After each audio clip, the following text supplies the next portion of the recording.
with Load, you know, it was a whole shock for the company. It was a combination of them all being short-haired and GQ looking, and with the complete change in musical direction that they went into. It seems like Metallica are making excuses. Hey, it's not because of our hair; it's because of our music. I mean, I say it's a big, you know, corporate decision that they made. If they still wore leather jackets, bullet belts, and long hair, MTV wouldn't play their videos. And you know that for a fact. They would have been looked at as some 80s thing, so they went and tried to conform their style and their look to what was accessible for today on MTV. And I guess, you know, they're trying to appeal to a younger audience.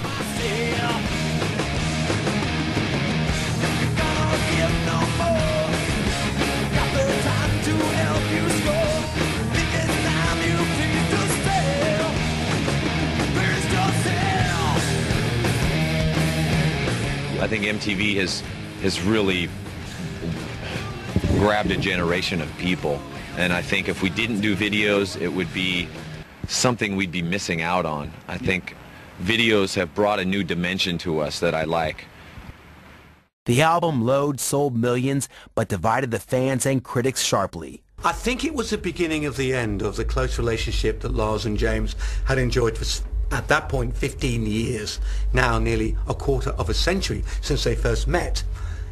Lars took time out to become a bit of a trendy, started collecting art, enjoyed the money and fame that went with the huge success of the Black Album.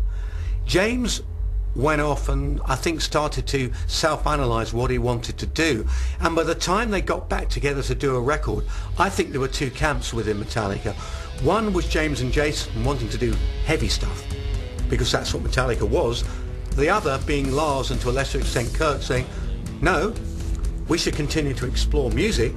Look what's been going on. Oasis have happened in England. We got Blur, you got all these great bands who are suddenly starting to come out, and we want their influence to show in our music. And I think there was a confusion in the way that Metallica wanted to represent themselves, which is shown in the photos they did for promotion of Load, which had Kirk and Lars in makeup and James and Jason looking very bemused. And I think Load is a very bemused album. They kind of gone too far now. It's like they'd always be making, with Load, it's almost like an effort to make a normal rock record. You know, it's almost like Southern Boogie in parts. It's not right. It's a 3 out of 5 record, whereas like the Black Album been a 5 out of 5 record. Yes, it's still big. It's still got the sound of the band there, but they're kind of doing styles of music which doesn't suit them necessarily. No, they come from a scene that was a very underground scene, made it mainstream, and now they're just making normal rock music. And it's the first one where the fans start to get a bit confused, and the fans don't like it. It's still a big selling record, but people are not quite so sure about it. People are scratching their heads going, not quite so sure about this, you know. Its salvation, if it does have a salvation, is that the production is very comfortable and straightforward and easy, and the songs, or more often than not, the songs are good. Do you get bothered? How do you react? How's your daily life living with this? The opinions. You know, it doesn't bother me. We laugh a lot at a lot of them. It's pretty interesting to find out what people really think. You know, what they spend their time thinking about is more. You know, there's a lot of really bored people out there that I think overanalyze Metallica. We're 4 guys that like to make music, you know, pretty much. And they take little things. Oh, they get out the big glasses and what's going on there? Metallica didn't seem to care about their detractors' opinions. After all, they've been through it many times before. But when they released a second album of middleweight rock tunes in 1997 called Reload, even they had to take notice of the fans' opinions. Reload was mediocre at best, and many of Metallica's most loyal followers hated it. Reload is the second worst Metallica album ever. Now I don't know if this is true, but to me it sounds like the leftovers from Load. Stuff that they had lying around and thought, well, we think it's pretty good, we'll put it together and shove it out. Well, we wrote all these songs at one time. We wrote 30 songs, and we just didn't finish them all in time for Load to come out. So these are the rest of the songs. They're not the crappier ones. They're not the ones that were, They're the ones that didn't get finished. So we want these songs to come out, and the only time we feel that they have some relevance should be now, you know. Give me fuel, give me fire, give me that one trying to start. Hey!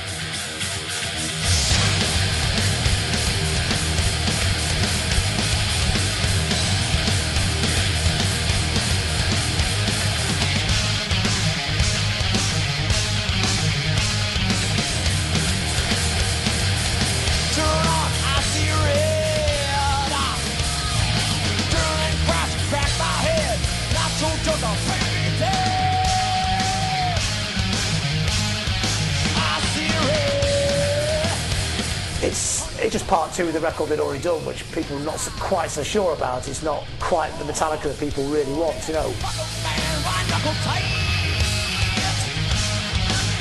Fuel, which, although it was an averagely good song, was easily the best song on the album, which I think is quite indicative of the quality of Reload. It was really quite poor. It was almost as if Metallica had lost their enthusiasm.